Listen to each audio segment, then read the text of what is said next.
नमस्कार, आदाब। Crime petrol सतर्क के आज के इस केस में मैं अनूप सोनी आप सबका स्वागत करता हूं। सच को चाहे जितना मर्जी दबाया जाए, पर एक ना एक दिन सच बाहर जरूर आता है। ये कहावत बहुत पुरानी है, पर हर दौर में सच एक नया इम्तिहान लेता है और इस बार भी ऐसा ही हुआ। सच बाहर आया, लेकिन ऐसे जैसे कोई ज्वालामुखी फट निकला हो। यह सच इतना विषैला था कि तबाही का मंजर खड़ा हो गया। पर क्यों? 30 दिन 30 कहानियों की श्रृंखला में आज हम इस चौंका देने वाले केस का विश्लेषण करेंगे और हमारा साथ देंगे देश के जाने माने क्राइम रिपोर्टर साहिल जोशी। नमस्कार, मैं हूं साहिल जोशी। अगले 1 महीने तक क्राइम पेट्रोल सतर्क में मैं लेकर आ रहा हूं कुछ ऐसे अनसुने और अनदेखे केसेस जो मुझे लगता है कि आपको देखना बेहद जरूरी है। डर वो मर्ज है जिसपे इंसान की सोचने की और समझने की शक्ति क्षीण हो जाती है। एक नॉर्मल इंसान भी एबनॉर्मल सा बिहेव करने लगता है। यह दास्ता एक ऐसे ही डर से जुड़ी थी। ये एक ऐसी घटना थी जो एक टाइम बॉम्ब की टिक टिक सुइयों की तरह समय के एक लंबे पड़ाव को खौफ से भरने वाली थी। ये एक विचित्र और अचरज में डाल देने वाली कहानी है जिसने मौका वारदात पर मौजूद लोगों के होश उड़ा दिए थे।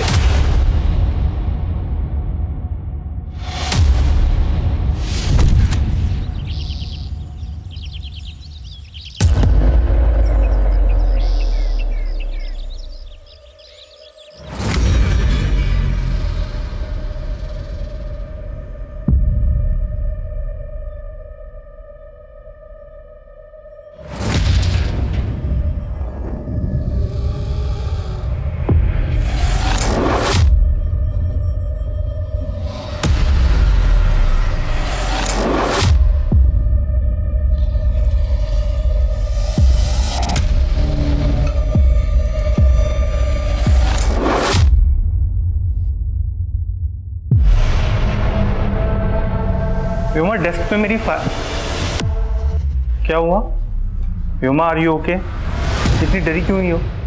नहीं, कुछ नहीं सर। Are you sure? देखो, कुछ प्रॉब्लम। निहारिका कहाँ है?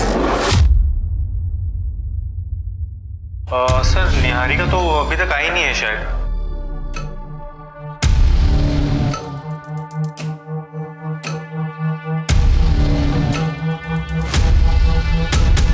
रिकॉर्डिंग तो अच्छी हुई है, पर निहारिका ही नहीं दिख रही। कोई नहीं, कल देखते हैं उसको।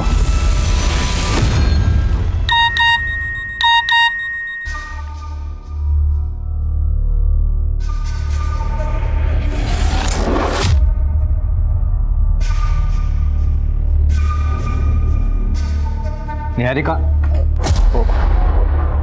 आई एम सॉरी, वो एक्चुअली तुम्हारा ब्रेकफास्ट रेडी है। मैं बस यही बताने आया था। That's so sweet. Thank you. My dear wife, गीले बालों में तुम बहुत सुंदर लगती हो। थैंक यू, पर वो अशोक ऑफिस के लिए लेट हो रहा है। ठीक है, तुम रेडी होके आ जाओ बाहर।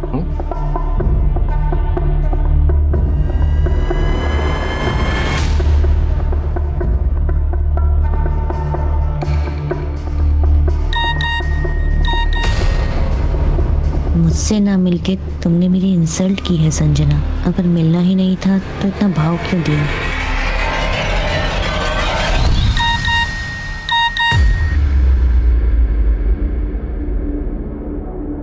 तो तुम्हारी हाँ है या ना?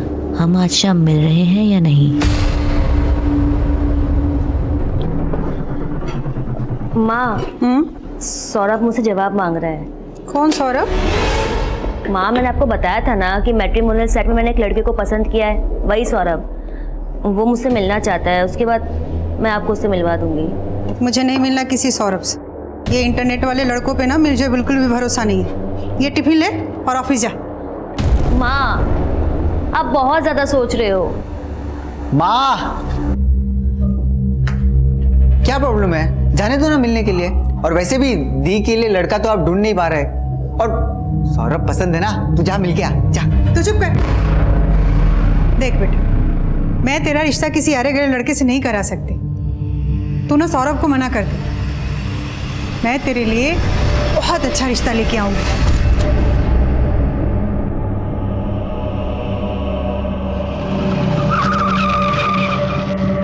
प्रेम नगर ग्राहक सेवा बैंक चलो।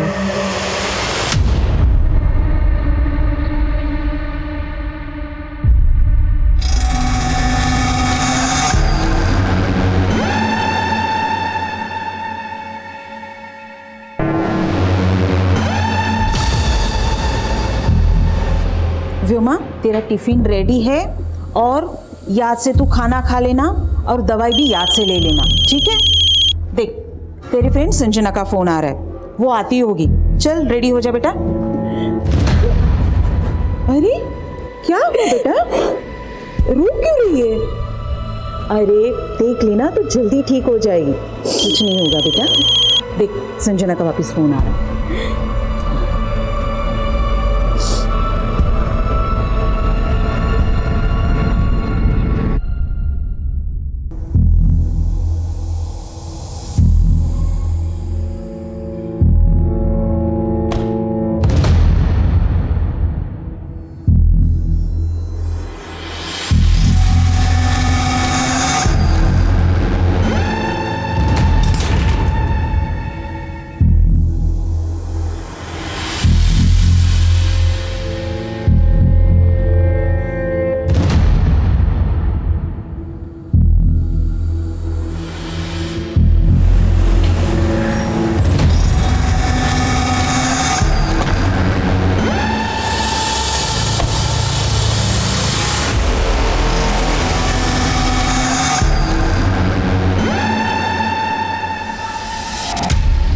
देवेंद्र, वो रामनगर में जो नया एटीएम खुला है, प्रॉब्लम आई उसमें?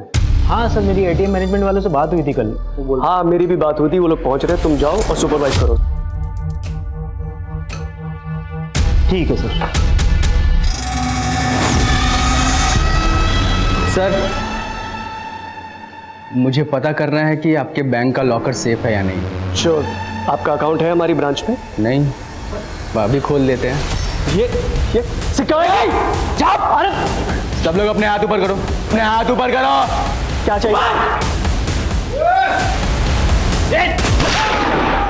कोई हिलेगा नहीं।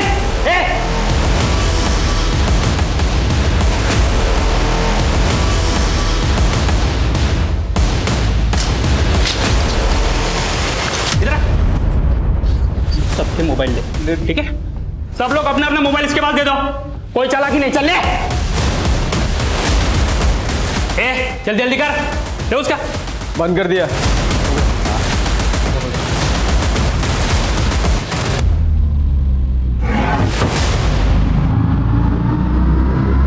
ये क्या कर रहा है?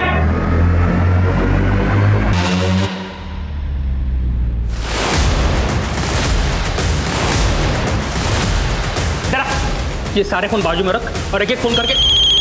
किसका फोन बजा बे? किसका फोन बजा? इधर छोड़, तू नहीं छोड़ा था ना फोन इसके पास? तू नहीं छोड़ा था, तू नहीं छोड़ा था, तू नहीं छोड़ा था।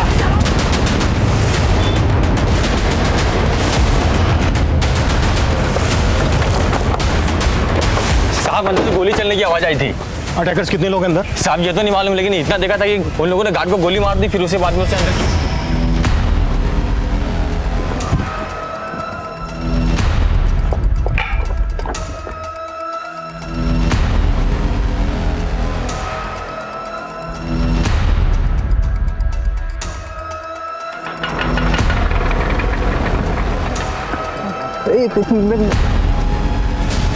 चल चल चल, हाँ बेटा, ये हट।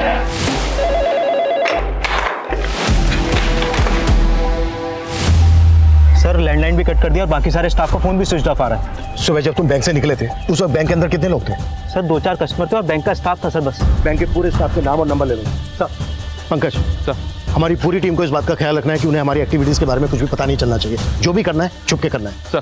और बैंक की सेंट्रल ब्रांच से कांटेक्ट करो, उनसे पता करो कि हमें बैंक के अंदर का सीसीटीवी एक्सेस मिल सकता है क्या। Yes sir. प्रियंका, बैंक के बाहर जो ये सीसीटीवी है, इससे हमें ये पता चल सकता है कि सुबह बैंक के अंदर कौन कौन लोग गए हों। इस सीसीटीवी की फुटेज अरेंज करो तुरंत। सर।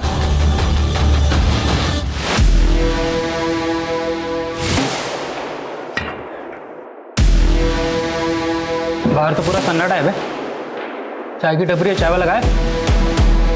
पक्का पुलिस आई है।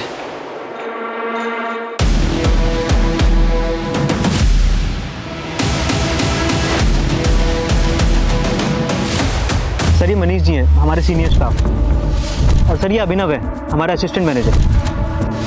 और सर ये जो ऑटो से उतर रही है ना सर, ये हमारी हेड कैशियर संजना और उसके साथ सर व्योमा है सर। ये लोग कौन है जो व्योमा के बाद बैंक के अंदर गए? सर ये स्टाफ मेंबर्स तो है नहीं, हो सकता है हमारे कस्टमर हो। ये भी जो ये बाइक पर है, ये कौन है? ये भी सर स्टाफ मेंबर नहीं है, कस्टमर ही होगा।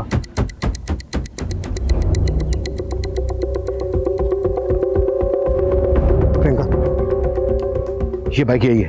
इस बाइक की डिटेल पता करो और बैंक के अंदर जाने वाले हर आदमी की डिटेल पता करने की कोशिश करो। सर ये हमारे सीनियर मैनेजर प्रमोद जी की कार है और उनके साथ ही निहारिका है। अच्छा, ये आदमी कौन है जो बैंक मैनेजर की कार के पीछे पीछे है बाइक पर? नहीं मालूम सर। ये आदमी बैंक मैनेजर की कार के पीछे पीछे आया, इसने अपनी बाइक रोकी, फोन निकाला, किसी को फोन किया और इमीडिएटली यहाँ से निकल गया। प्रियंका सर, इस बाइक की डिटेल से पता करो कि ये बाइक किसके नाम पर रजिस्टर्ड है।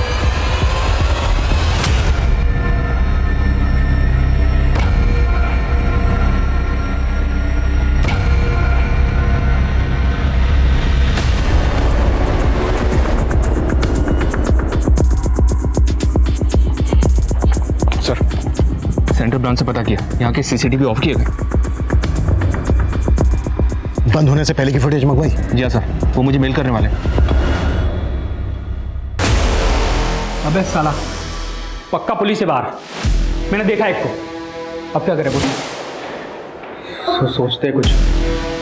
ये सोचने की ज़रूरत नहीं, ये लड़कियां बचाएंगी हमें, उनके आबरू का कफन ओढ़ के निकलेंगे। क्यों मैडम, दर्द हो रहा है? थोड़ा दर्द दो, थोड़ा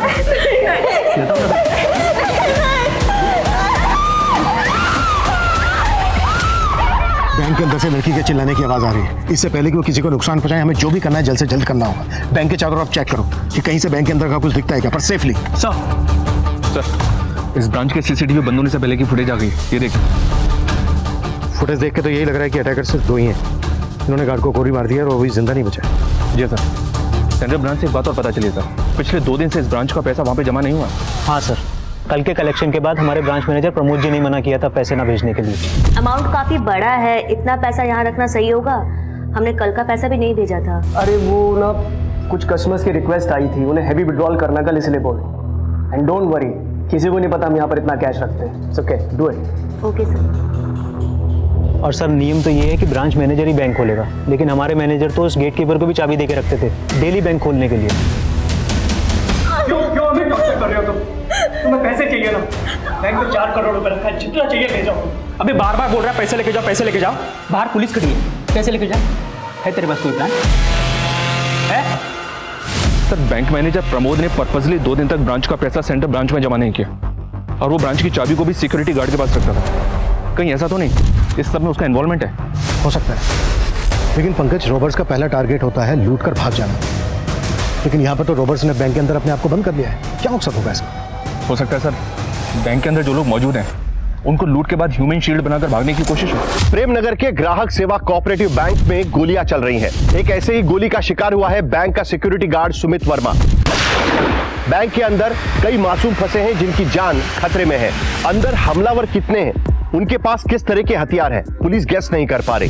क्या यह वाकई कोई एंटी सोशल अटैक है जो लोकल पुलिस एटीटी को संपर्क कर रही है, या हमलावर लूट और डकैती के इरादे से आए हैं? हमलावरों की गोली पर आखिरकार किसका नाम लिखा है? करोड़ों का माल और कई जाने ताक पर है। आने वाला समय एक भारी तबाही का अंदेशा दे रहा है। जैसा कि आप देख सकते हैं, बैंक के बाहर से हम आपको बिल्कुल लाइव फुटेज दिखा रहे हैं। बैंक के बाहर फायरिंग भी सुनाई दी गई है, पुलिसकर्मी का यहाँ पे जमावड़ा लगा हुआ है।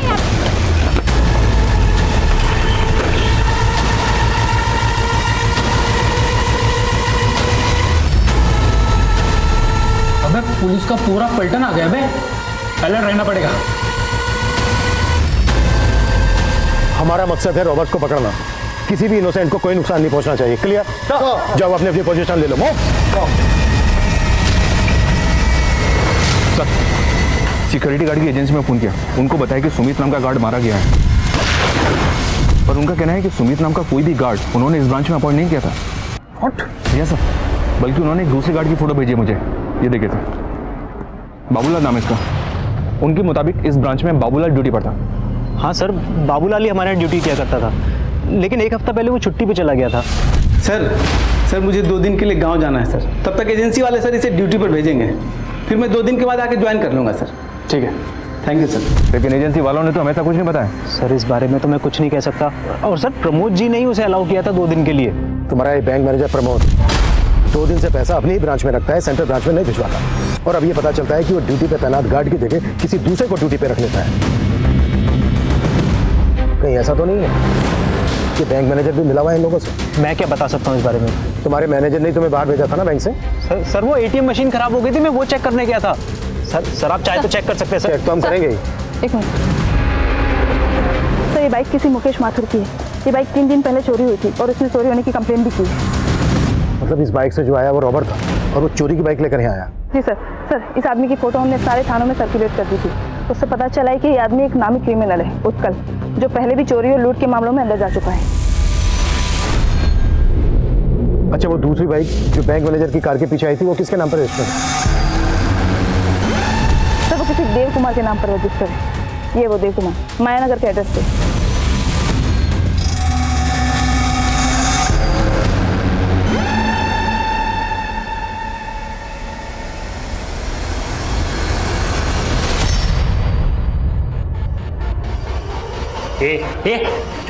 इनकी सांस फूल रही है। चुप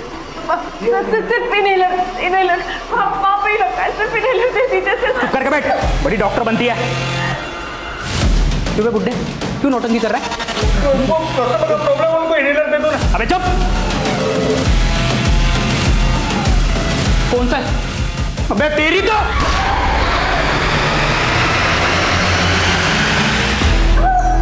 हिलने से मना किया था ना तुझे, अब मर। तुझे बचाने के चक्कर में ना ये लड़की मर रही है। अब तुझे देख के मुझे मेरे लाचार बाप की याद आती है, इसीलिए ये इनहेलर दे रहा हूं। अब ये ले मुकुल। उत्कल, अगर तुम लोग ये सोच रहे हो कि तुम लोग यहाँ से निकल जाओगे तो बहुत ही गलत सोच रहे हो। मेरी बात मानो, सरेंडर कर दो। सपने मत देख इंस्पेक्टर, गन नीचे कर। अबे गन नीचे करने तो ठोक दूंगा इनको। और क्या बोला तू? सरेंडर? अबे तुम लोग हमको छू भी नहीं पाओगे, तुम्हारी नाक के नीचे से निकल जाएंगे और तुम देखते रह जाओगे। ये बहुत बड़ी गलतफहमी है तेरी। मेरी बात मान, सरेंडर कर दो, इसी में सलामती है तुम सबके। अबे सलामत तो कोई नहीं बचेगा आज। अच्छा ये बताओ, तुम लोग चाहते क्या हो? कोई मांग है तुम्हारी? अमृता सिंह, 1 घंटे के अंदर अमृता सिंह को यहाँ देखना चाहता हूँ। ये अमृता सिंह कौन है? पता लगाओ, पुलिस हो तुम। चलो तुम्हारी तलाश थोड़ी आसान कर देते हैं। अमृता सिंह हरिनगर में रहती है। अगर 1 घंटे के अंदर वो यहां नहीं पहुंची तो बाहर गोली की आवाज आएगी और अंदर एक और जान चली जाएगी। अभी पता चला है कि रॉबर्ट्स ने पुलिस से किसी हरिनगर निवासी अमृता सिंह को बुलाने के लिए कहा है। पुलिस भी हैरान है कि रॉबर्ट्स के आखिर मंसूबे क्या हैं? क्या ये कोई बैंक रॉबरी है या फिर अंदर लोगों को हॉस्टेज बना के रखा हुआ है? कौन है ये अमृता सिंह और उसका इस केस से क्या लेना देना है? इन सभी सवालों के जवाब खुद पुलिस वालों के पास भी नहीं है। आप हमारे साथ बने रहिए जब तक हम सच का पर्दाफाश ना कर दें। अरे मैम, आप अंदर नहीं जा सकते प्लीज। मेरी बेटी अंदर है, मुझे उससे मिलना है। मैम हाँ, हम देख रहे हैं, आप प्लीज।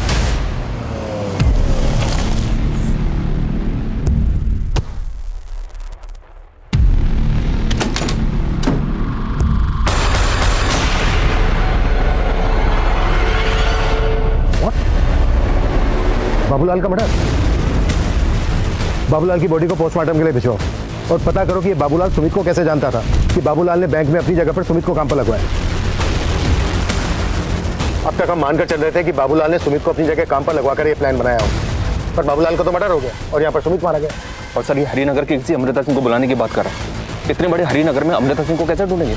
एक काम करो, हरिनगर पुलिस की मदद लो अमृता सिंह को ढूंढने के लिए। Okay sir. हेलो सर, जो देव कुमार नाम का आदमी बैंक मैनेजर को फॉलो कर रहा था वो एक प्राइवेट डिटेक्टिव है। डिटेक्टिव? जी सर, फिलहाल वो अपने ऑफिस से गायब है। हो सकता है डिटेक्टिव क्रिमिनल्स के लिए बैंक की रेकी करने आया हो।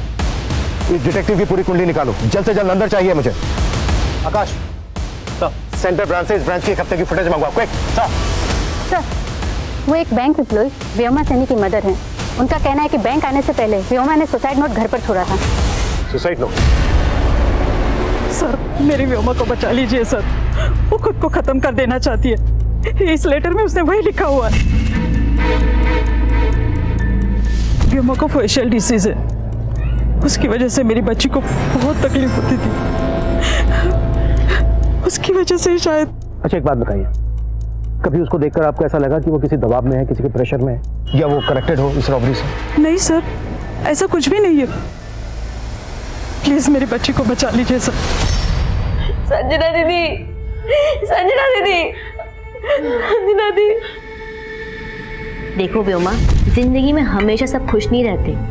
हम सबकी लाइफ में कोई ना कोई प्रॉब्लम्स है। मैं जानती हूँ, पर जब मेरा शरीर ही मेरा साथ नहीं दे रहा तो। मनीष सर को देख रही हो? उनको अस्थमा है, उनका शरीर भी उनका साथ नहीं दे रहा है, और वो तो भी अपना एक जवान बेटा भी खो चुके हैं, लेकिन फिर भी जिंदगी से लड़ रहे हैं, है ना? और प्रॉब्लम्स तो मेरी।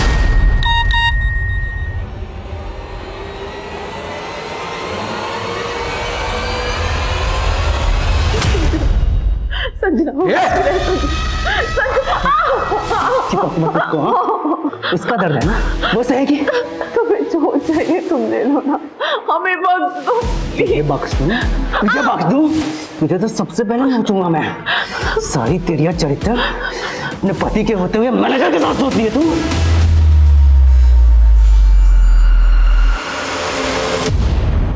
निहारिका के साथ अफेयर तो नहीं आपका? देखिए आपकी कलम करें, हम सबको मरवा देगी। मेरी मान ली, कुछ ना कुछ करते हैं। ये दोनों अकेले हम भाग चलते हैं सर यहाँ से। सर प्लीज सर, मेरी बात मानिए सर। हमारे हाथ बंधे हुए, क्या कर सकते हैं हम? तो कुछ नहीं आराम से बैठा रहे, छोड़ देगा मैं वो। सर कहीं आपने तो प्लान नहीं किया ना ये सब? आपने वो 4 करोड़ रुपए देने की बात क्यों बोली? तू मुझ पे शक कर रहा है? चुप नहीं तो यहीं पे ठोक दूंगा, समझा?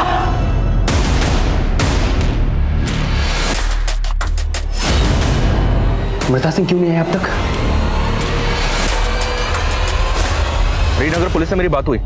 हरिनगर में आज सुबह ही अमृता सिंह नाम की एक लेडी का मर्डर हुआ है। What? हरिनगर पुलिस अभी क्राइम सीन पे ही है, मैं भी वहीं जा रहा हूँ। लेकिन सर अभी कह नहीं सकते कि ये वही अमृता सिंह है जिसकी वो क्रिमिनल बात कर रहा है। ये क्रिमिनल कोई बड़ा गेम खेल रहा है। पता करो जिस अमृता सिंह का मर्डर हुआ है, उस अमृता सिंह का उत्कल, डिटेक्टिव देव कुमार और इस बैंक के किसी भी एम्प्लॉय से कोई कनेक्शन है?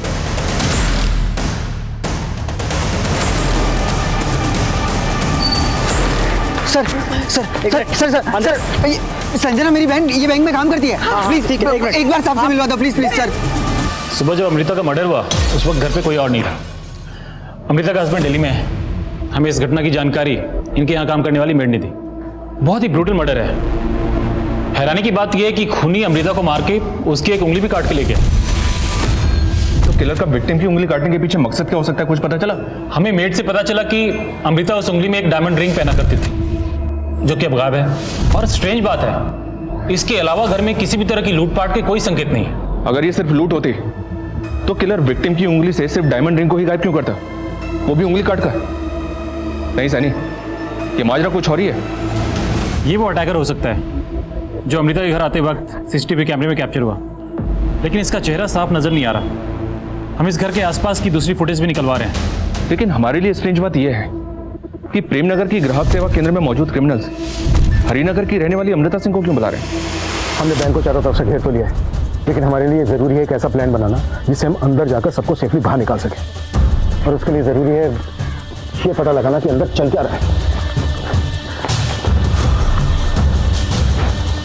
क्योंकि होल है ना, इसके जरिए कैमरा अंदर पहुंचाओ, उस समय पता चल जाएगा कि क्रिमिनल्स की एक्टिविटीज क्या है। Fast fast fast. Sir Priyanka, जैसे ही कैमरा अंदर लगता है उसकी फुटेज दिखाओ मुझे।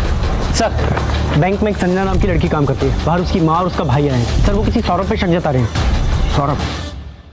कौन है सौरभ? सौरभ से एक मैट्रिमोनियल साइट पे कांटेक्ट में आई थी संजना, और मुझे शुरू से उस पर शक था कि वो जरूर फ्रॉड करेगा संजना के साथ। कैसा फ्रॉड? और ये सौरभ कौन है? सर हम तो कभी नहीं मिले उस सौरभ से, लेकिन वो ना अब ये सब देख के मुझे लग रहा है कि वो संजना का कैशियर होने का फायदा उठाकर उसे फंसा रहा था। हाँ सर, संजना दीदी ने शादी करने के लिए भी मना कर दिया था। और मुझे लगता है ना सर कि इसी की वजह से उस संजना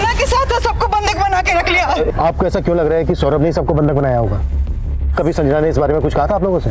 हमें कुछ नहीं पता सर, बस हमारी बच्ची को छुड़वा दीजिए सर। देखिए आप चिंता मत कीजिए, हम आपकी बेटी को बचा लेंगे। प्रियंका, ये संजना की माँ और भाई जिस तरह की बातें कर रहे हैं, ये बातें बहुत ही अटपटी लग रही हैं। क्या उत्कल के साथ जो दूसरा आदमी है अंदर, वो सौरभ भी है? एक काम करो, संजना का सोशल मीडिया अकाउंट खुलवाओ, देखो उसमें कोई सौरभ लिखा है। ये अमृता सिंह आई नहीं अभी तक। तो पुलिस वाले हमको बेवकूफ़ तो नहीं बना रहे? अबे चल क्या रहा है तेरे दिमाग में? तू तो बोला था कि लूट के पैसे लेके भाग जाएंगे। अब कैसे भागेंगे? पुलिस आ गई बाहर। मैं तुझसे बात कर रहा हूँ, कुछ बोलेगा?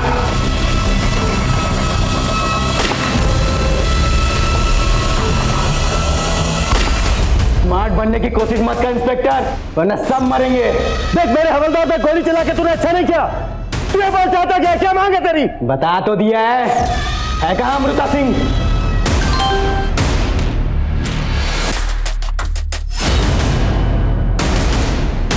देख मैं अपने हवलदार को यहाँ से शिफ्ट कर रहा हूँ, उसको ले जाने देना, किसी पे गोली मत चलाना। अगर तूने गोली चलाई तो ठीक नहीं होगा तेरे लिए।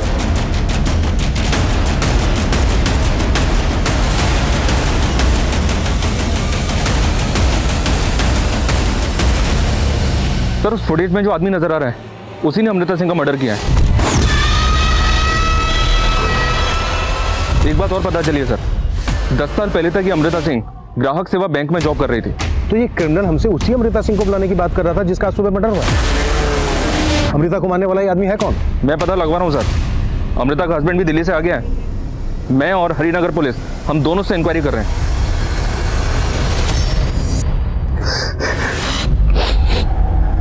योगेश जी माफ कीजिए, मैं जानता हूं कि सही वक्त नहीं है क्वेश्चन पूछने, but it's very urgent. Sunny, footage में ये जो आदमी है क्या आप बता सकते हैं कि कौन है? ये तो क्या हुआ? आप चुप क्यों हो गए? साफ साफ बताइए, कैसे जानते हैं आप इस आदमी को? बोलिए। अच्छा, जिस कैमरे को गोली लगी थी उसकी फुटेज दिखाओ मुझे। गोली लगने से पहले कुछ तो रिकॉर्ड हुआ होगा।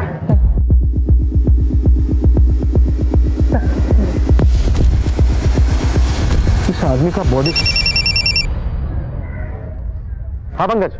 सर उस आदमी का नाम पता चल गया है, उसका नाम रजनीश है। हैरानी की बात तो यह है सर कि इस रजनीश ने 6 महीने पहले अमृता को 10 लाख रुपए में अपनी किडनी बेची थी और अब उसी ने उसका मर्डर कर दिया। उत्कल, हम अच्छी तरह से जानते हैं कि रजनीश इस वक्त तुम्हारे साथ अंदर मौजूद है और हमें इस बात का भी अंदाजा है कि डिटेक्टिव देव कुमार भी तुम्हारे साथ मिला हुआ है। अब तुम ये बोलो कि तुम चाहते क्या हो? बहुत तेज दिमाग चल रहा है तेरा इंस्पेक्टर। ना पीछे पीछे, पहले अमृता की बात कर ले। कहाँ है वो? अमृता सिंह का तो तूने सुबह ही मर्डर कर दिया है रजनीश। पता चल गया तुम्हें? बहुत अच्छी बात है। अब सुजीत सिंह का पता लगा। सुजीत सिंह? 15 मिनट है तुम्हारे पास। अगर सुजीत सिंह नहीं मिला ना तो यहां और जाना जाएंगी। Yes sir. अमृता सिंह इस बैंक में 10 साल पहले काम करती थी और अब ये क्रिमिनल्स किसी सुजीत सिंह की बात कर रहे हैं। हो सकता है सुजीत सिंह भी इस बैंक से कनेक्टेड हो। तुम जानते हो किसी सुजीत सिंह को? सुजीत सिंह? सर एक सुजीत सिंह हमारे बैंक के सीनियर पोस्ट पे काम करते हैं और उनके अंडर में इस एरिया की 16 ब्रांचेस आती हैं सर। इस सुजीत सिंह का एड्रेस और नंबर दो मुझे जल्दी। सर ये सुजीत सिंह का एड्रेस और फ़ोन नंबर तो मेरे पास नहीं है, लेकिन ये सारी इन्फॉर्मेशन आपको बैंक की सेंट्रल ब्रांच से मिल जाएगी सर। सेंट्रल ब्रांच में फ़ोन करो। डिटेक्टिव देव कुमार पकड़ा गया। अरे मैंने कुछ नहीं किया। अरे साहब मेरा इस रॉबरी से कोई लेना देना नहीं है। सब वो प्रमोद है ना बैंक मैनेजर, उनकी बीवी ने मुझे ये सब करने के लिए कहा था।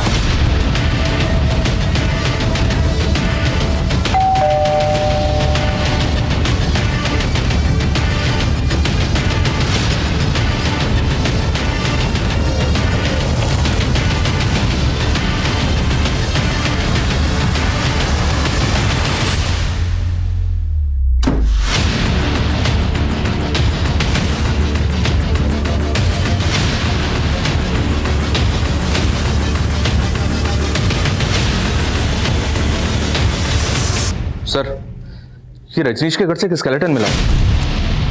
What? आस पड़ोस से भी पता नहीं चल रहा है कि स्केलेटन किसका होगा। स्केलेटन को बिल्कुल लड़की की तरह सजाया हुआ है। एक बात बोलूं सर, स्केलेटन की उंगली में वही डायमंड रिंग पहनाई हुई है जो अमृता की उंगली से काट के निकाली गई थी। पक्का रजनी ने कहीं और भी मर्डर किए होंगे। अब शायद हमें यह भी सुनने को मिले कि अगला मर्डर इसने सुजीत सिंह का किया है। एक काम करो, इसका बैकग्राउंड अच्छे से खंगालो और ये भी पता करो कि इसके घर में स्केलेटन किसका है। Okay okay sir. Sir Devendra ने हमें जी सुजीत सिंह के बारे में बताया था, मेरी उनसे बात हुई है, वो जिंदा है सर। लेकिन अभी तक हमें ये श्योर नहीं है कि वो किस सुजीत सिंह को यहाँ बुला रहा है। आई होप किसी दूसरे सुजीत सिंह का मर्डर ना हो। फिलहाल इस सुजीत सिंह को यहाँ बुला लो। मैडम, वो डिटेक्टिव मैंने अपने पति की जासूसी करने के लिए हायर किया था।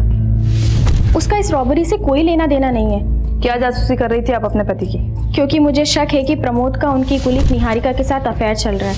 हमें भी ये शक है कि आपके पति उन बैंक रॉबर्स के साथ इन्वॉल्व हो सकते हैं। कहीं ऐसा तो नहीं कि आप उसके साथ मिलकर कोई गेम खेल रही हो? प्रमोद का मुझे नहीं मालूम, लेकिन मैं कोई गेम नहीं खेल रही हूँ। और आप ये सारी बातें निहारिका के पति से क्यों नहीं पूछती हैं? उसे भी मालूम होगा कि निहारिका प्रमोद के साथ क्या गेम खेल रही है।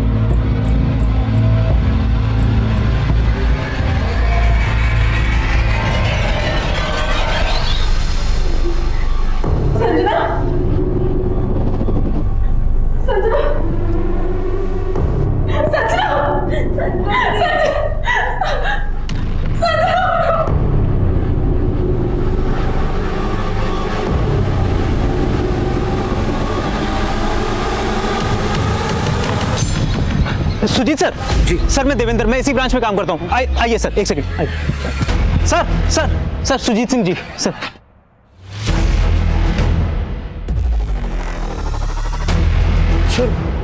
मैं इनमें से किसी को भी नहीं जानता।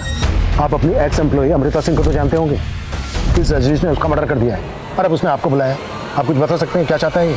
मेरी तो कुछ समझ में ही नहीं आ रहा है। मुझे बहुत जोर से पेशाब आएगी। बिठा इसको। कब तक बिठाएगा इनको? तू करना क्या चाहता है इनके साथ? तू तो बोला था कि पैसे लेके भाग जाएंगे। मैं तेरे से बात कर रहा हूँ। मैं सोच रहा हूँ ना। अब मैं क्या सोच रहा है तू? अबे बुड्ढे, इनको चेक करो। तेरे को बाप दिखता था ना इसमें? देख, मार दिया। अब मेरी बात का जवाब दे, तू पैसा लेके भागा क्यों नहीं? रजनीश, उत्कल, मैंने मना किया था ना गोली चलाने के लिए, फिर क्यों चलाई गोली? अब एक एक करके सब मरेंगे इंस्पेक्टर। बता सुजीत सिंह कहाँ है? तूने कहा था ना सुजीत सिंह को बुलाने के लिए। हमने बुला लिया सुजीत सिंह को। सुजीत सिंह इस बैंक के एरिया मैनेजर हैं। तुझे उन्हीं से बात करनी थी ना।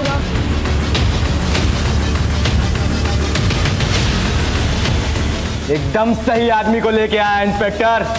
अब बोल, चाहता क्या है तू? मैं क्या चाहता हूं अभी बताता हूं।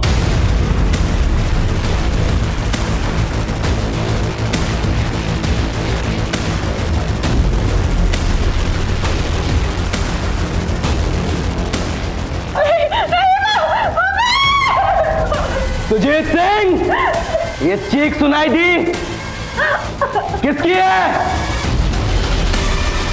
तो तुम नहीं बताओगे, ठीक है? ये लड़की बताएगी। क्या नाम है तुम्हारा?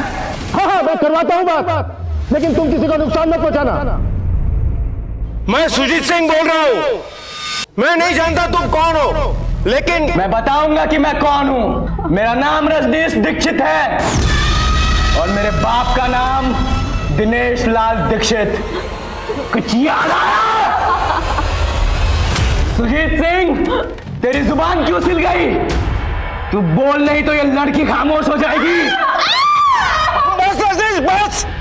मैं तभी रुकूंगा जब तू 16 साल पहले वाली कहानियां सबको बताएगा, जिसने एक परिवार को पूरी तरीके से तबाह करके रख दिया।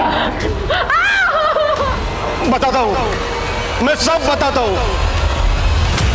सर, जिस कंपनी को आपने 50 करोड़ का लोन सैंक्शन किया है वो एग्जिस्ट ही नहीं करती है। दिनेश, सब एग्जिस्ट करती है। मैंने अपनी रिपोर्ट सुजीत सर को सबमिट कर दी है। हाँ अमृता, ठीक है, लेकिन जो कंपनी एग्जिस्ट। लोन पास हो गया है, तुझे तेरा हिस्सा मिल जाएगा, टेंशन मत ले। मतलब आप दोनों बैंक को अंधेरे में रखकर ये लोन पास कर रहे हैं? मैं सेंट्रल ब्रांच के जीएम से आप दोनों की शिकायत करूंगा। आप दोनों सस्पेंड हो जाएंगे, जेल में जाएंगे और जेल में जाके जब चक्की पीसेंगे ना तो समझ में आएगा कि फ्रॉड का मतलब होता क्या है। और हम क्या करेंगे पता है? मैं भी पुलिस स्टेशन जाऊंगी और तुम्हारी कंप्लेंट करूंगी कि तुमने मुझे शादी का झूठा झांसा देकर मोलेस्ट करने की कोशिश की, और तुम मुझे जानते तो हो ही, मैं कुछ भी कर सकती हूँ। उस अमृता सिंह ने मेरे बाप के चरित्र पर उंगली उठाकर उन्हें दर बदर की ठोकरें खाने के लिए मजबूर कर दिया। आज 16 साल बाद उस अमृता सिंह को मारकर मैंने उसकी उंगली भी काट दी। 16 साल से मेरा परिवार जो दर्द झेल रहा है ना, आज उसका हिसाब होगा। तुम दोनों के दिए हुए घाव ने मेरे बाप की जान ले ली, मैं आज उसका बदला लूंगा। जब तुझे अमृता को मारना ही था तो तूने उसे अपनी किडनी डोनेट क्यों की? और कितने लोगों को मारा तूने? और तेरे घर पे जो स्केलेटन है वो किसका है? उसका जवाब देगी ये लड़की। रॉबर्ट इस वक्त सुजीत सिंह के साथ इंगेज है। ये सही वक्त है बैंक के अंदर दाखिल होने का। देवेंद्र का सर देवेंद्र, मुझे जल्दी से बताओ बैंक के अंदर क्या चीज कहाँ पर है? सर जब हम ब्रांच में एंटर करेंगे तो राइट साइड में कैश काउंटर है, और सर लेफ्ट साइड में लॉकर का गेट है, और सर सामने की तरफ मैनेजर्स केबिन है, और एंड में सर टॉयलेट है। और एक मिनट, टॉयलेट कहाँ पर है? सर बिल्कुल लास्ट में।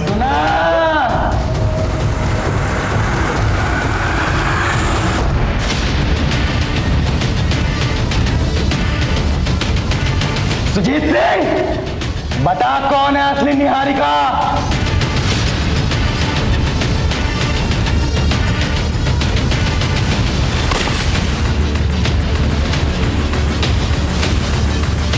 मेरे पापा के साथ जो तूने किया वो मैं भूल गया, लेकिन जो तूने मेरी बहन के साथ किया ना सुजीत, वो बहुत बुरा किया। वो मेरे पापा के नाम पे लगे धब्बे को मिटाना चाहती थी। उसने इस बैंक में जॉब के लिए अप्लाई भी किया था, वो सिलेक्ट भी हो गई थी, लेकिन तूने प्रमोद को बोल करके जो उसके साथ किया ना, वो बहुत गलत था। कहां से बनवाए नकली डॉक्यूमेंट्स? बिल्कुल ओरिजिनल लग रहे हैं। तो नहीं सर, ये क्या कह रहे हैं आप? ओरिजिनल ही है। ओरिजिनल है मतलब मैं झूठ बोल रहा हूं? मुझे असली नकली की पहचान नहीं है। सारे के सारे डॉक्यूमेंट झूठे हैं तुम्हारे। रुक एक सेकेंड, यही रुक। कब? निहारिका ये है, और हम इसे ऑलरेडी जॉब दे चुके हैं। तू क्या यहाँ पे जालसाजी करने आई है? नहीं नहीं सर, मैं नहीं आ रही हूँ, ये अपॉइंटमेंट मेरे नाम पे। ड्रामा बंद कर अब अपना। यंग को इसलिए छोड़ रहा हूं, वरना अब तक पुलिस में अंदर करवा दिया होता। रामलाल, लेके जाओ उसको।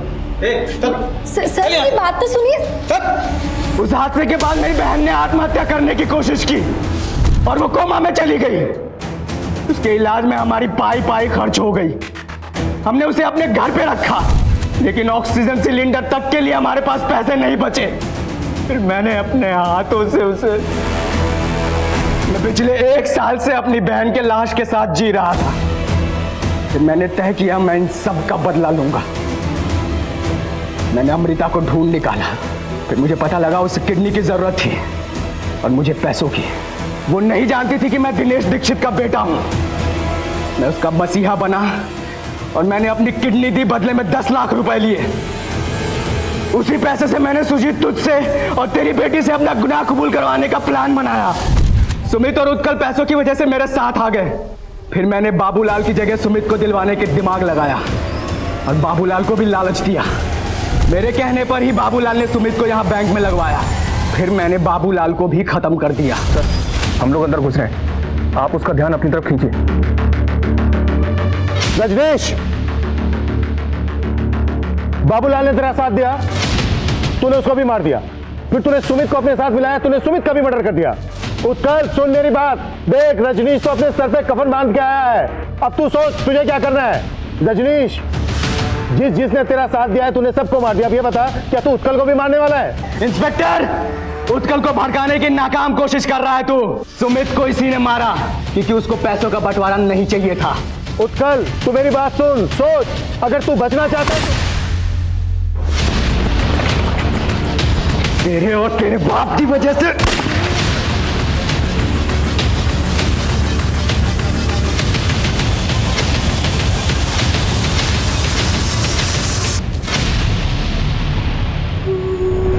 जब भी कोई जुर्म छिपाया जाता है तब वो कभी ना कभी इसी लावे की तरह फटता है। ये भी एक ऐसी सनक का अंजाम था जिसने पुलिस के पसीने छुड़वा दिए। लेकिन सोचने वाली बात यह है कि आखिरकार रजनीश दीक्षित को ये सब करके क्या मिला।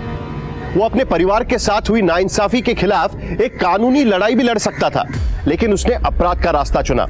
उसके इसी सनक के खेल में एक पुलिसकर्मी समेत कई लोगों की जान चली गई। ये कहानी हमें ये सोचने पर मजबूर करती है कि इंसानी लालच हमें किस हद तक गिरा सकता है। हम बात कर रहे हैं अमृता और सुजीत की, जिनके लालच की भूख ने दिनेश दीक्षित के पूरे परिवार को इस तरह से खत्म कर दिया कि उनके बेटे रजनीश का कानून पर से भरोसा ही उठ गया। रजनीश ने जो कुछ भी किया वो सरासर गलत है, लेकिन उसके परिवार के साथ जो हुआ उस तकलीफ को भी शब्दों में बयां नहीं किया जा सकता। देखते हैं हमारे आज के एपिसोड की दूसरी कहानी।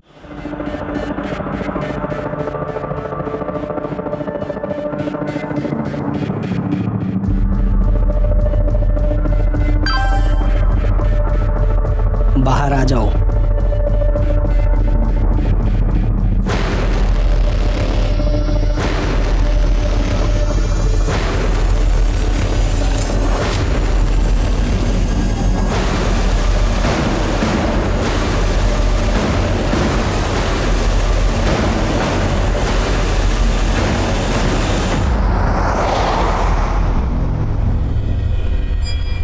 अबे ओ मजनू, अब तो हाथ छोड़ दे भाभी जी का, सब कुछ छोड़ के आ गई तेरे लिए। सारा इंतजाम हो गया? इंतजाम? अरे सब इंतजाम हो गया। हम कहाँ जा रहे हैं? अरे बता तो रहा हूँ भाभी जी, मतलब होने वाली भाभी जी, नौकरी की सारी बात हो गई है, घर का भी सारा बात हो गया है, बस तुम दोनों की शादी होना बाकी है। जल्दी कर लो। हाँ तो वो भी करवा लेते हैं ना। ओ मंगलम भगवान विष्णु मंगलम गरुड़ध्वजा।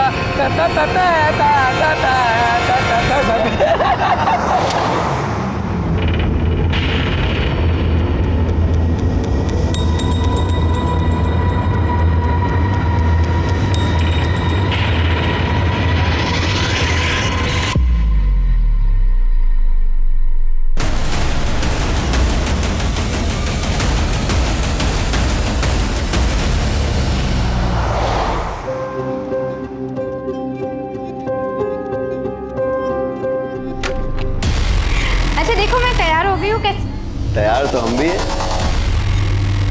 3-3 दूल्हे। अब शादी छोड़ो, चलो सुहाग रात मनाते हैं। दीपक बचा! दीपक बचाओ! दीपक बचाओ नहीं, दीपक फंसाओ। वही तो बेच के गया तुमको हमें। अब पैसा वसूल करने दो, शोर मत मचाओ, समझी तुम? अबे पकड़ उसको, पकड़।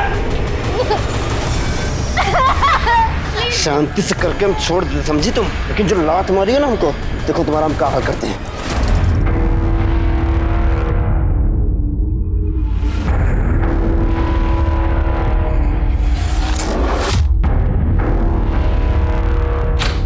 हाँ हाँ सब याद है। आ रहे हो ना? अरे हाँ बाबा, आ रहा हूँ मैं। हाँ बस निकल ही रहा हूँ।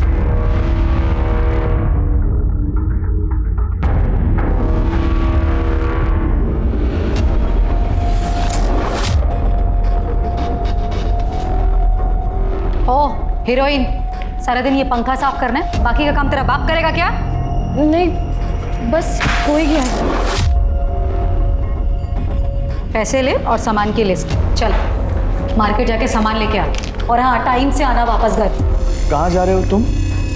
चुपचाप ना अपने काम से काम रखा करो, समझ में आ गया? इतनी बार मना किया, टोका मत करो पीछे से, लेकिन आदत नहीं जाती है।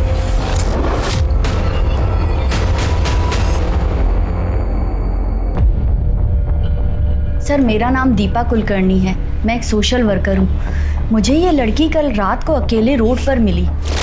सर ये बहुत घबराई हुई थी, मदद मांग रही थी, और जब इसने मुझे अपने बारे में बताया तो मुझे लगा कि इसे पुलिस स्टेशन ही ले जाना चाहिए, और इसीलिए आज सुबह होते ही मैं इसे यहाँ ले आई हूँ। अच्छा किया आपने। नाम क्या बेटा तुम्हारा? सब हमारा नाम मोहिनी संथाल है। कहाँ की रहने वाली हो? झारखंड, तरवा गांव से है। क्या हुआ तुम्हारे साथ? सब हमारे माँ बाप नहीं है, चाचा के घर रहते हैं। एक दिन चाचा बोले मंडी जाना है, धोखे से किसी आदमी को बेचती है। बस आप ही के पास आ रहा हूँ। ये मैडम जी कौन है? वो तो नहीं मालूम साहब। फिर एक जगह गाड़ी रोके और वो तीनों पेशाब करने के लिए उतर गए और हमको मालूम नहीं था साहब कहाँ जा रहे हैं। बस भागते रहे और शहर पहुंच गए, पर हमको बहुत डर था कि वो हमें पकड़ ना ले। रोड पे हम रोते रहे, फिर ये दीदी आई। तुम बिल्कुल फिक्र मत करो, तुम एकदम सेफ हो।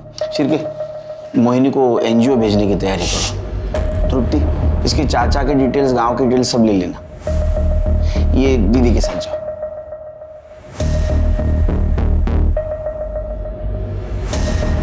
शिरके, मुझे लगता है गर्ल ट्रैफिकिंग का मामला है, लेकिन मैडम जी कौन हो सकती है?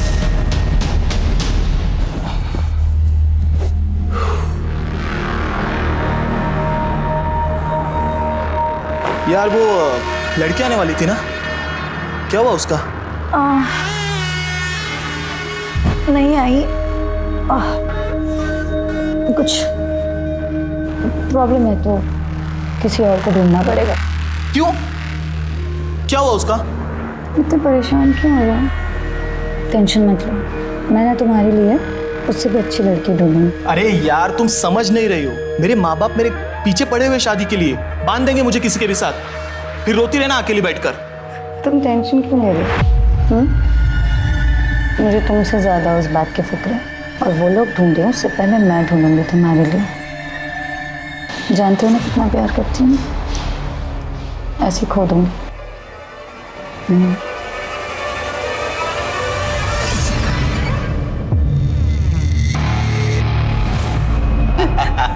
अबे 17 साल के नागपुर पहुंचते ही 1.5 लाख मिलेंगे इसके। नोट गिनने की तैयारी कर ले। अरे हम तीनों ने मजे लिए इसके, काई का फ्रेश। और नागपुर के बात करने से पहुंच जाएगा क्या? 1.5 लाख तो डिलीवरी के बाद मिलेंगे, 20 से 25 हजार का खर्चा है। प्लीज मुझे जाने दो, प्लीज मुझे छोड़ दो, प्लीज ऐसा मत करो। अबे मजे तो बोनस है, बोनस। अब देखना 1.5 लाख भी यही दिलाएगी और 25,000 का इंतजाम भी यही करेगी। रास्ते में जो जितना देगा बेच देंगे साली को। नहीं, जाने से पहले एक बार और हो जाए। साहब 2 दिन हो गए, हमारी बेटी नमिता की कोई खबर नहीं। कहाँ है, किस हाल में है, हमें कुछ पता नहीं। झूठ क्यों बोल रही हो? सच क्यों नहीं बताती सर को कि लड़की भाग गई है तुम्हारी? हमारी लड़की उस लफंगे दीपक के साथ भागी है। तुम्हें पूरा यकीन है ये उसी लड़के के साथ भागी? हाँ सर, पूरा यकीन है, उस लड़के के साथ ही भागी है। लड़का 2 दिन से गायब है, अपने घर पे नहीं है, और हमें नहीं पता था सर कि ट्यूशन पढ़ने जा रही है। हमें लगता था, लेकिन उसका तो चक्कर चल रहा था। ये गोल खिला रही है ये पढ़ाई लिखाई के नाम पर। इसकी पढ़ाई लिखाई बंद, अब ये कॉलेज नहीं जाएगी, नहीं जाएगी ये कॉलेज। कोई भी लड़का ढूंढो इसके लिए और शादी करो। इस घर में ज्यादा नहीं देखनी है मुझे ये लड़की। अरे सुनिए तो सही। 17 साल में शादी, पता है ना गैर कानूनी है। हाँ सर, पता है कि गैर कानूनी है, पर गरीब आदमी करे तो करे क्या सर? सब लोग थू कर रहे थे। अब इज्जत जाए, इससे अच्छा तो आदमी जेल चला जाए। बहुत समझाया पर समझ नहीं रही थी वो। उस लड़के ने हद कर दी सर, एक दिन तो हमारे घर ही आ गया था। आशिकी का भूत क्यों आया था? क्यों आया था? अंकल, मैं नमिता से प्यार करता हूँ अंकल, उससे शादी करना चाहता हूँ अंकल। छोड़ दो पापा। तेरी बारात में अर्थी निकालूंगा यहाँ से। पापा, अगर उसे कुछ हो गया ना, मैं अपनी जान दे दूंगी, आप देख लेना। साहब प्यार से बात करना तो इन्होंने कभी सीखा ही नहीं। इतनी सख्ती दिखाई, इतनी सख्ती दिखाई कि बेटी घर से ही भाग गई। मैं उसे प्यार से समझाऊंगी, बस एक बार ढूंढ दीजिए, एक बार ढूंढ दीजिए मेरी बेटी को। देखिए आप घबराइए नहीं, आप दीपक और नमिता की डिटेल्स नोट करवा दीजिए, हम उन्हें जल्द से जल्द ढूंढेंगे। समझे?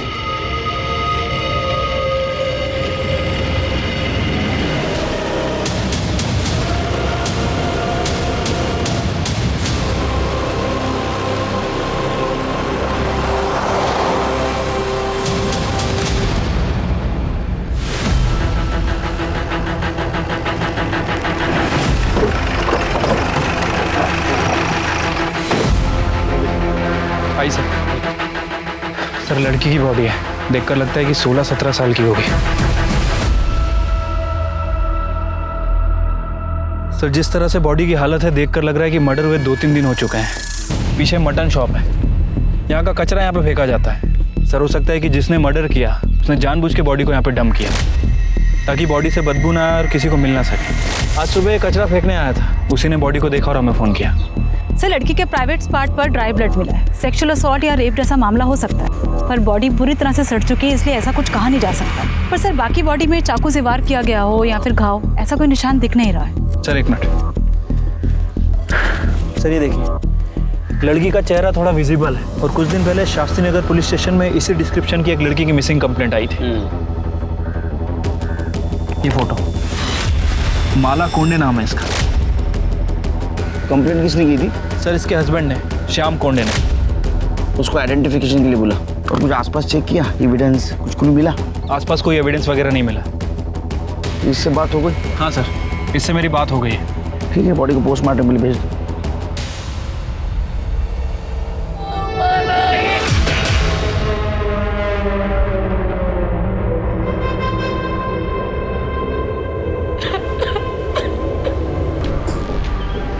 माला मटन शॉप गई थी? नहीं सर, हमारे घर नॉनवेज नहीं बनता। वो सब्जी लेने गई थी और शाम तक नहीं लौटी, और ना ही फ़ोन साथ ले गई थी कि फ़ोन लगा करके देखी कि वो कहाँ पे है। फिर अगले दिन जब वो नहीं लौटी तो मैंने मिसिंग की कंप्लेंट लिखवाई थी। आप लोगों को किसी पे शक, किसी से कोई झगड़ा, दुश्मनी जो ऐसा कर सकता है? सर, हम लोग मिडिल क्लास लोग हैं, हमारी किसी से क्या दुश्मनी होगी। ठीक है, जाओ।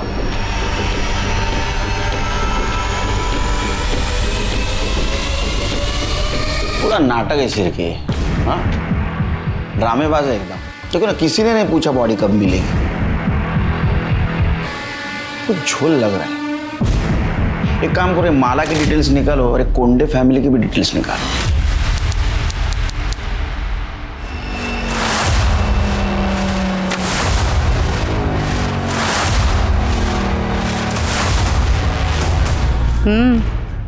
फोटो देखी? मैं आज ही आई बाबा को उसकी फोटो भेजता हूँ। देखना, शादी के लिए फौरन हाँ कर देंगे। अरे लड़की सिर्फ 17 साल की है, नाबालिग है वो। पहले उसके एज प्रूफ के ना झूठे पेपर्स तैयार करने दे। शांति रख। ठीक है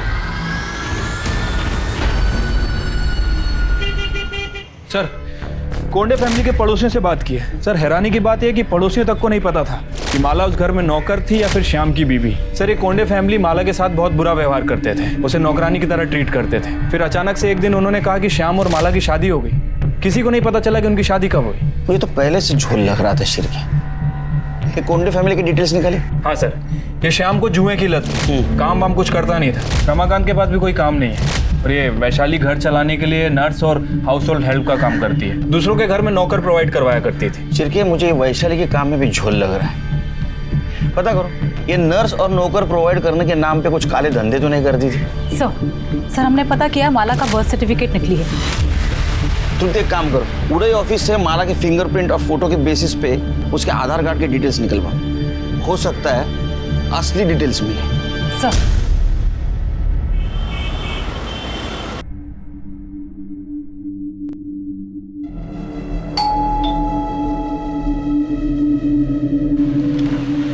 नमस्ते। नमस्ते आंटी। आंटी, नमिता दीदी कहाँ है? बेटा, वो घर पर नहीं है, अपने मामा के घर गई है। कुछ काम था क्या? हाँ आंटी, मैं क्लास में फर्स्ट रैंक लाई हूँ ना, तो मुझे उनको थैंक यू बोलना था। पर मम्मी, वो तो घर पर ही नहीं है। कोई बात नहीं बेटा, तो आंटी को दे दे, आंटी नमिता दीदी को दे देगी। देखिएगा, नमिता बहुत अच्छी टीचर बनेगी, उसकी तो ज़िंदगी सफल हो गई। चलिए, अब हम निकलते हैं।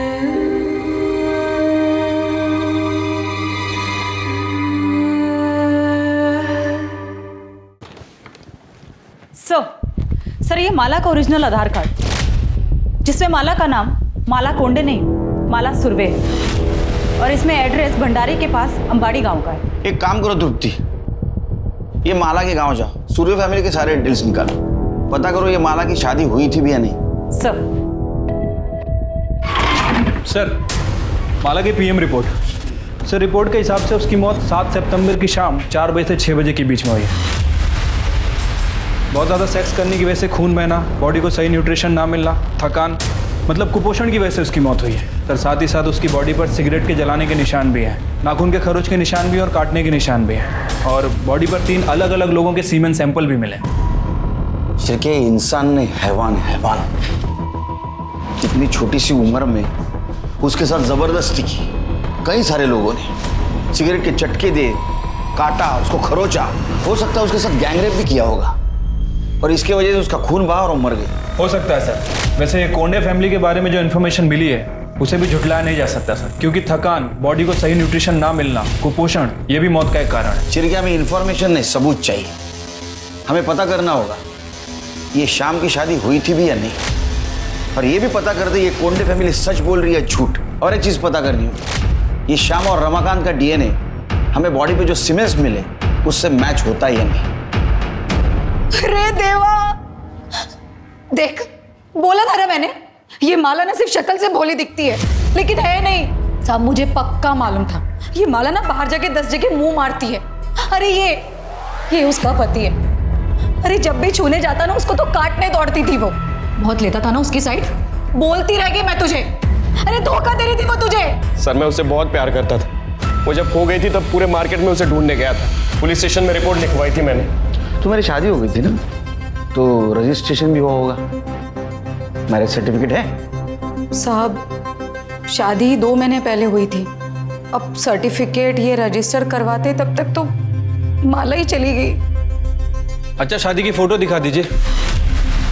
हाँ सब शादी तो इतनी धूमधाम से हुई नहीं थी, बस घर वालों के सामने ही घर में हो गई थी। और उसके बाद फोटो भी खींचा था तो फोन से ही खींचा था, और इसके हाथ से फिर गलती से फोन पानी में गिर गया, चालू नहीं हो रहा था, फिर फोन फेंक दिया। बहुत प्रॉब्लम है आपके लाइफ में, तो आपके पास कुछ प्रूफ नहीं था इसलिए तुम लोगों ने उसका बर्थ सर्टिफिकेट डुप्लीकेट बनवाया। हालांकि उसके आधार कार्ड के ऊपर उसके घर का एड्रेस भंडारा का था। क्या आधार कार्ड? उसके पास आधार कार्ड भी था, लेकिन हम लोगों को तो खाली बर्थ सर्टिफिकेट मालूम है, और वो तो अनाथ है ये पता था। पर बाप रे, अनाथ भी हो गई? कहाँ मिली आपको? वो ऑफिस आई थी मेरे।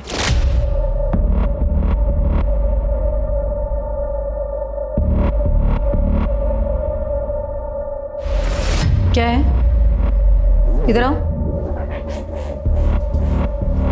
दीदी मेरा नाम है माला, मैं अनाथ हूँ, मेरा कोई नहीं है। कोई काम मिल जाता तो। पढ़ी लिखी हो? ज़्यादा पढ़ी लिखी तो नहीं हूँ, पर झाड़ू पोछा कर सकती हूँ। ठीक है, आईडी में कुछ आधार कार्ड वगैरह कुछ है? फिर मैं देखती हूँ। आधार कार्ड तो नहीं है, पर हाँ जन्म प्रमाण पत्र है। ठीक है, मैं देख लेती हूँ, कुछ होता है तो मैं बताती हूँ।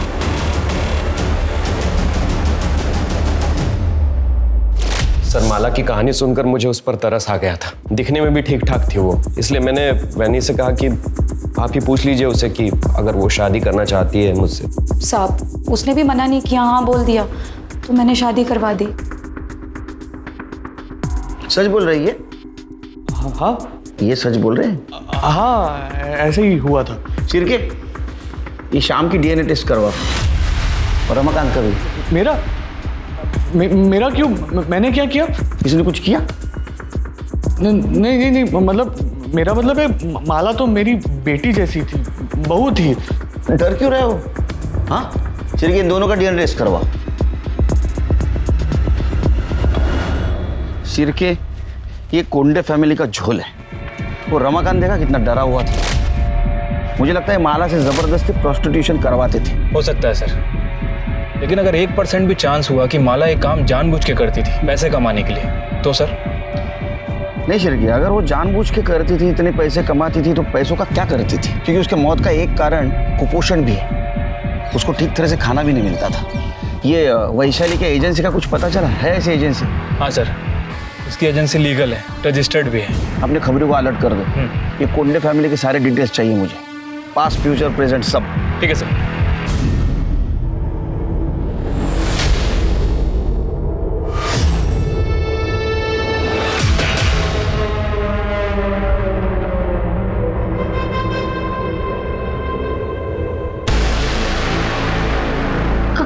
कौन हो तुम?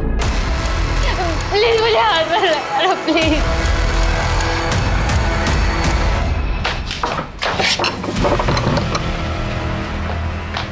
मना किया था ना, बोला था ना दूर रहने के लिए। अरे पर क्यों? मेरी होने वाली बीवी हो यार। मुझे भी पता है कि होने वाली बीवी है तुम्हारी, हुई नहीं है, लेकिन तुम्हें भी अच्छी तरह पता होना चाहिए कि माला की मौत के बाद ना हम कितनी बड़ी मुश्किल में फंस चुके हैं। अरे पुलिस को शक हो गया है, दिन रात सवाल कर रही, जीना हराम कर रखा है हमारा, और उसके बाद तुम ये थोड़े टाइम दूर रहो इससे। अरे मेरे माँ बाबा मेरी शादी का सेहरा लेकर खड़े, करा देंगे मेरी शादी किसी के साथ, फिर हमारे बीच जो कुछ भी है ना सब भूल जाना।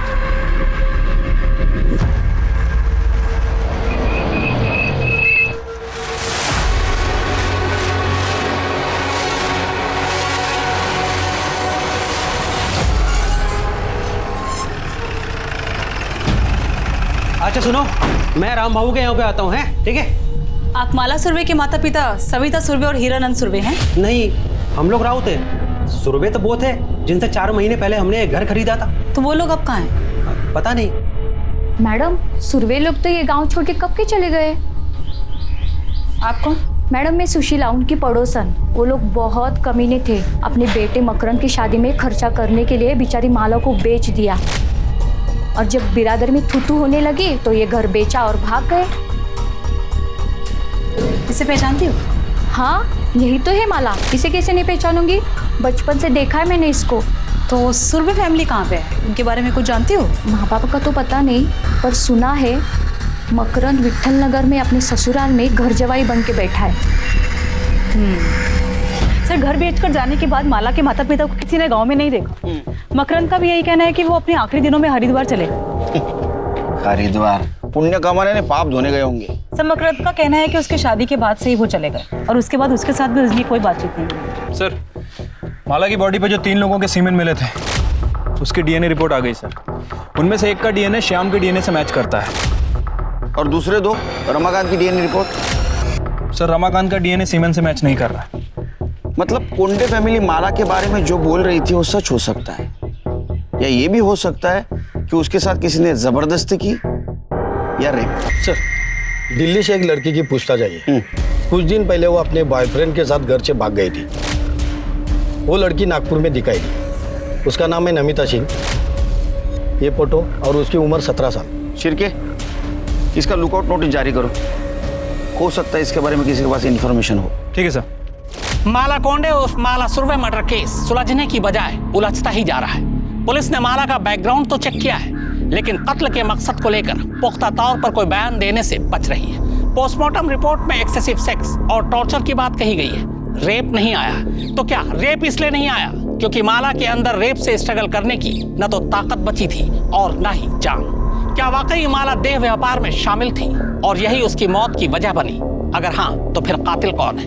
उसका पति, ससुराल वाले, ये बाहर का कोई शख्स? माला के माँ बाप ने उसे किसके हाथों बेचा था? और क्या माला के कत्ल में उसके माँ बाप का हाथ भी शामिल हो सकता है?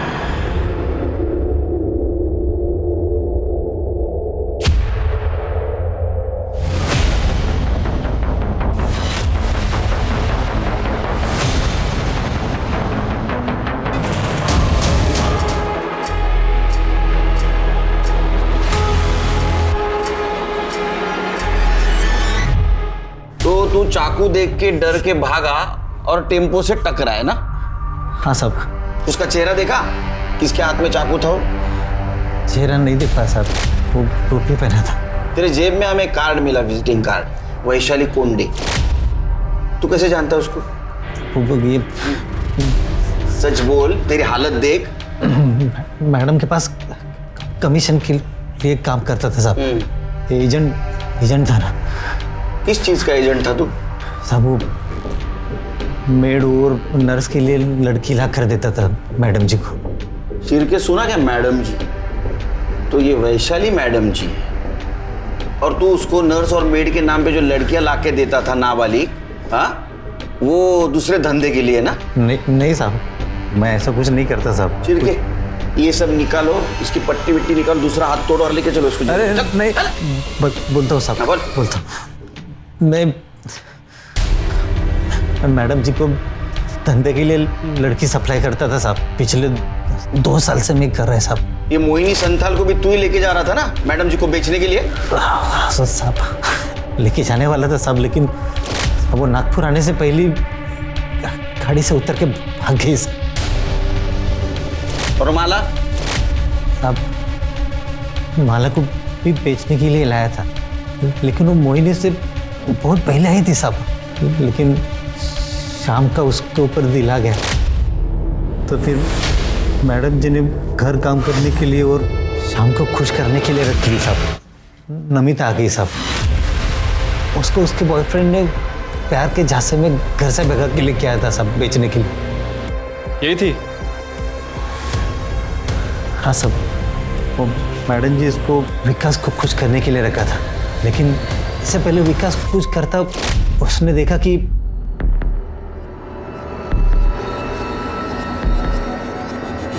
तू अंदर क्या कर रहा था? तेरी हिम्मत कैसे हुई मेरे होने वाली बीवी को हाथ लगाने की? होने वाली बीवी है ना, हुई तो नहीं है ना। चल। साले हर बार तेरी मन मर्जी नहीं चलेगी, समझा? दोबारा अगर तूने उसे हाथ लगाया ना तो लगाऊंगा। क्या करेगा बे तू? ये घर मेरा है और इस घर की हर चीज मेरी है, समझा? जो करना का। साले तुझे बहुत चर्बी आई हाँ? जान से मार दूंगा। चल। विकास, श्याम, छोड़ो, तुम लोग ये क्या कर रहे हो? अरे छोड़ दो दूसरे को। विकास छोड़ो। श्याम, विकास बस। विकास, छोड़ो विकास। विकास, कहाँ भाग रहे हो? रुक। अरे क्या मुंह देख रहे हो? उसको पकड़ो, मर जाएंगे वरना हम लोग।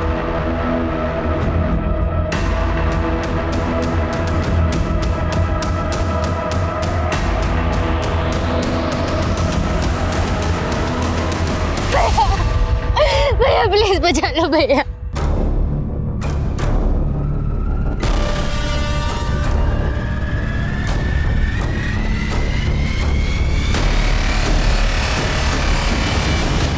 जान से मार डालोगे क्या इसे? इसे अगर कुछ हो गया तो मैं शादी किससे करूंगा? इससे तू नहीं, मैं शादी करूंगा। बस दामोदर, चल निकाल सिक्का। आज ही फैसला करूंगी इसकी शादी का। अगर हेड आया तो श्याम की और अगर टेल आया तो विकास की। ये ऐसे कैसे बोल रहे हो तुम? मुंह खोला ना दोबारा तो उठा के सीधा श्याम को दे दूंगी। दामोदर,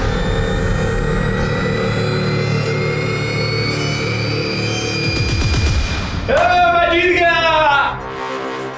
हेड आया तो मैं क्या करूं इसमें? मुझे क्यों देख रहे हो ऐसे? ठीक है ना, कोई बात नहीं। मैं हूं ना, दूसरी कोई लड़की मैं अरेंज कर। चुप कर। ये मेरी है और ये मेरी ही रहेगी। इस साले की मैं कभी नहीं होने दूंगा। चल। तुम लड़कियों को समझते क्या हो? हाँ? चिरकी जल्दी चलो, इससे पहले कि विकास नमिता को नुकसान पहुंचाए हम वहां पहुंचेंगे। सर।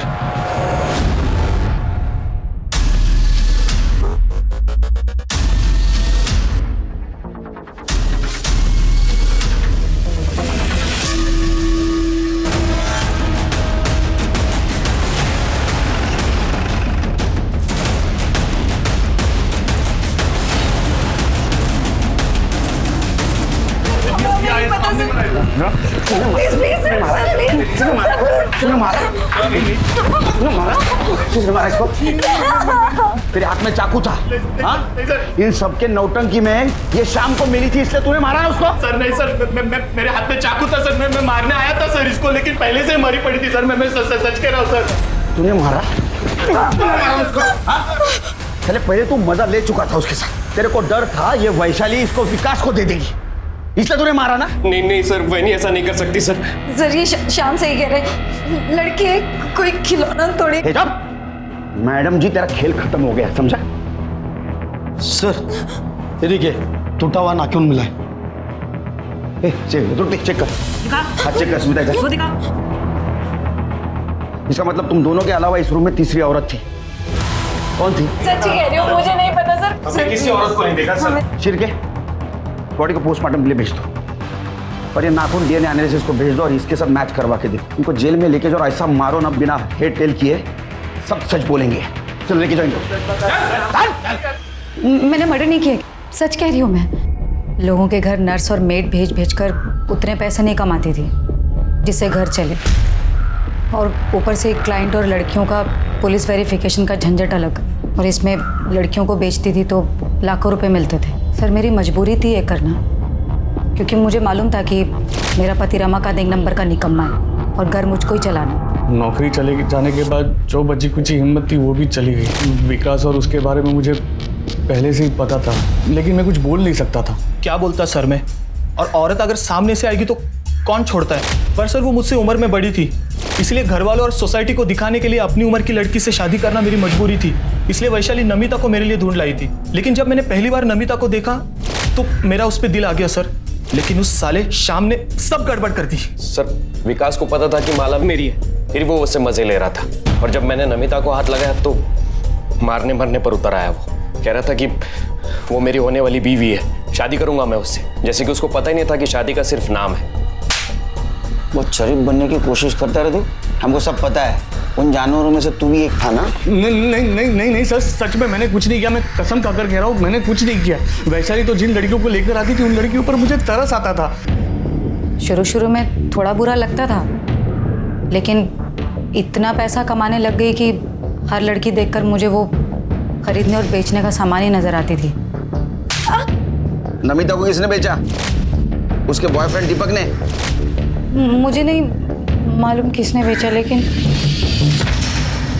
ह्यूमन ट्रैफिकिंग पहले प्रोस्टिट्यूशन के लिए किया जाता था, लेकिन शर्म की बात यह है कि अब शादी के लिए दुल्हन तक खरीदी जा रही। ये चलन बढ़ रहा है और इसके बढ़ने की एक वजह यह भी है कि जनसंख्या में लड़के और लड़की के अनुपात के बीच में फर्क है। ये नतीजा बेटे और बेटियों में फर्क का है।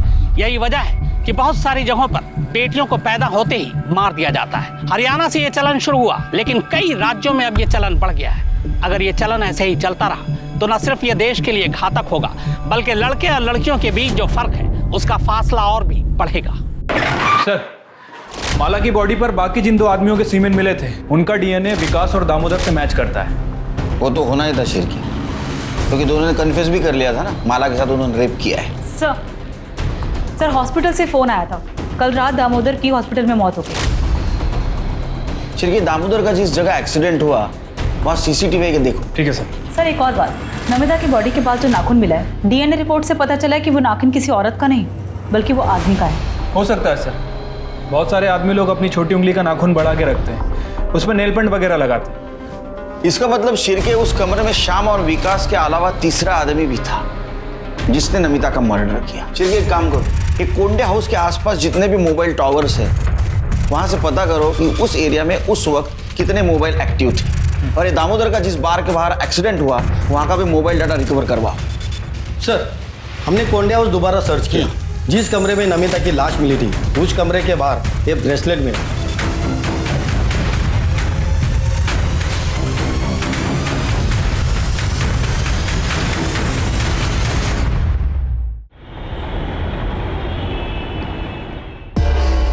सर मैं सच बोल रहा हूँ, मेरा ब्रेसलेट खो गया था। तू रहता कहाँ है? मैं दिल्ली रहता हूँ सर। दिल्ली में रहता है? तेरा ब्रेसलेट नागपुर में मिलता है, तो चोर ने यहाँ चोरी किया और नागपुर में फेंक दिया, वो भी उसी जगह जहाँ नमिता का मर्डर हुआ, रूम के बाहर। हाँ देख, तेरा मोबाइल लोकेशन भी ना उसके घर के आसपास का दिखा रहा था उस दिन। सच बोले तो हड्डियां तोड़ दूंगा तेरे। वो मुझे दिल्ली पुलिस से पता चला सर कि नमिता नागपुर में। मैं सीधा नागपुर के लिए निकल गया सर। वहाँ मेरा एक दोस्त रहता है, उसको भी मैंने बोला कि नमिता नागपुर में है, वो चेक करे। अपने 12 तारीख की शाम को मेरे उस दोस्त को नमिता दिखाई दी तो उसने मुझे इन्फॉर्म किया। मैं छुपते छुपाते जब वहाँ पहुँचा सर तो मैंने देखा कि दरवाजे से टकराकर मेरा ब्रेसलेट वहाँ गिर गया था। बाद में पुलिस की गाड़ी आई तो मुझे वहाँ से भागना पड़ा सर। मैं डर गया था, मुझे लगा अगर पुलिस मुझे नमिता के पास देखेगी तो मुझ पर ही शक करेगी। शक नहीं, हमें यकीन है, सिर्फ साबित करना बाकी है। जब मर्डर हुआ वहां एक नाखून मिला, तू भाग रहा था ना, उसी वक्त तेरा नाखून टूट के वहां गिरा था। चिरके इसको नागपुर ले चलो, मर्डर स्पॉट पे जो नाखून मिला था ना उसे इसका डीएनए मैच करवा। अगर वो मैच हो गया ना बेटा तो तेरी तो विकेट गई। हाँ? महेंद्र सलाखों के पीछे था, जबकि दीपक को उसी के दोस्तों ने मरने के लिए रेलवे ट्रैक पर छोड़ दिया था। हालांकि पुलिस को अब तक उसकी लाश नहीं मिली थी। इस सब के बीच पुलिस ये भी पता लगाने की कोशिश कर रही थी कि दामोदर और वैशाली के अलावा ह्यूमन ट्रैफिकिंग और देह व्यापार में अलग अलग राज्यों के बीच कौन कौन और कितने लोग इन्वॉल्व थे। तभी एक और हैरान करने वाली खबर सामने आई। रिपोर्ट के मुताबिक नमिता के कमरे में मिला टूटा हुआ नाखून महेंद्र का नहीं था। तो कौन हो सकता था जो उस दिन आउट हाउस में नमिता तक पहुंचा और उसका मर्डर करके फरार हो गया। सर जिस बार के बाहर दामोदर पर हमला हुआ, हमने वहाँ का डंप डाटा चेक किया। 3 नंबर मिले, एक दामोदर का, दूसरा गाड़ी वाले का और तीसरा दिल्ली का है। और यही नंबर मर्डर के वक्त नमिता के घर के पास भी एक्टिव था। किसका number? Sir Shirke, Delhi police को इन्फॉर्म करो, इसको अरेस्ट करें।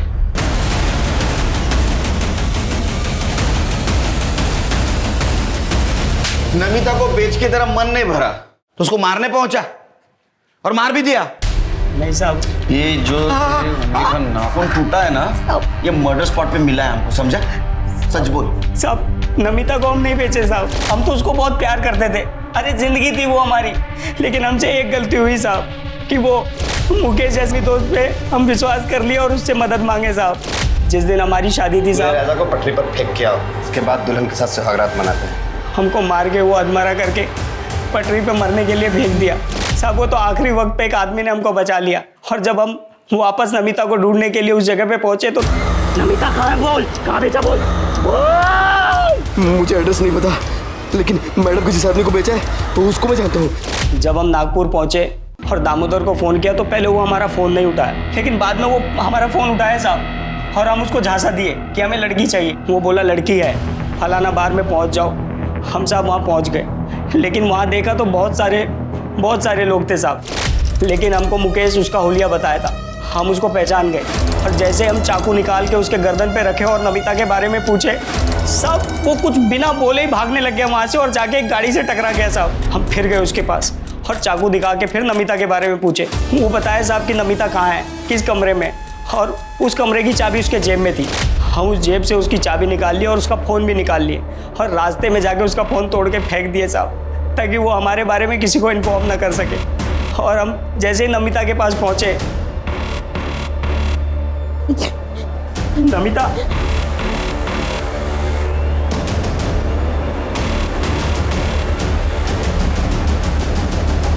तुम क्या लेने आए हो अब यहाँ? देखने आए हो मैं जिंदा हूँ या मर गई? या फिर तुम्हारे 3 दोस्तों ने मेरे साथ क्या किया? मेरे पापा ठीक कहते थे, तुम 1 नंबर के घटिया आदमी हो। तुम मुझे क्या, तुम अपनी माँ बहन किसी को भी भेज सकते हो, पता है तुम्हें? अरे नहीं बेचा मैंने तुम्हें यार, नहीं बेचा है। तुमने सिर्फ मुझे नहीं, मेरे जैसे पता नहीं कितनी मासूम लड़कियों को बेचा होगा। तुम्हें और तुम्हारे उन 4 दोस्तों को मैं छोड़ूंगी नहीं, मैं मार दूंगी तुम्हें। और कब पता नहीं गुस्से में हम उसको चाकू मार दिए साहब। हम तो नमिता को ढूंढ के उसको बचाने के लिए गए थे, लेकिन साहब इन्हीं हाथों से हमने उसको मार डाला साहब, इन्हीं हाथों से मार डाला। चल अब नागपुर जेल में संतरा खिलाता हूँ तेरे को।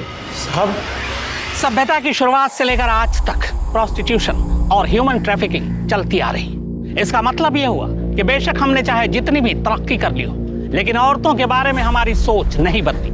औरतों की इस दशा के लिए न सिर्फ उसे खरीदने और बेचने वाले, बल्कि घर वाले, पति, बाप, बेटा, भाई और समाज के ठेकेदार सभी जिम्मेदार हैं। जब तक औरतों को मर्द खरीदते रहेंगे, उसे बेचने वाले पैदा होते रहेंगे। अब मैं अनूप सोनी आपसे विदा लेता हूं। फिर मुलाकात होगी क्राइम पेट्रोल सतर्क में एक और नए केस के साथ और उस पर हमारे एक्सपर्ट के विश्लेषण के साथ। तब तक अपना और अपने परिवार का ख्याल रखें, सतर्क रहें, सुरक्षित रहें और देखते रहें क्राइम पेट्रोल सतर्क।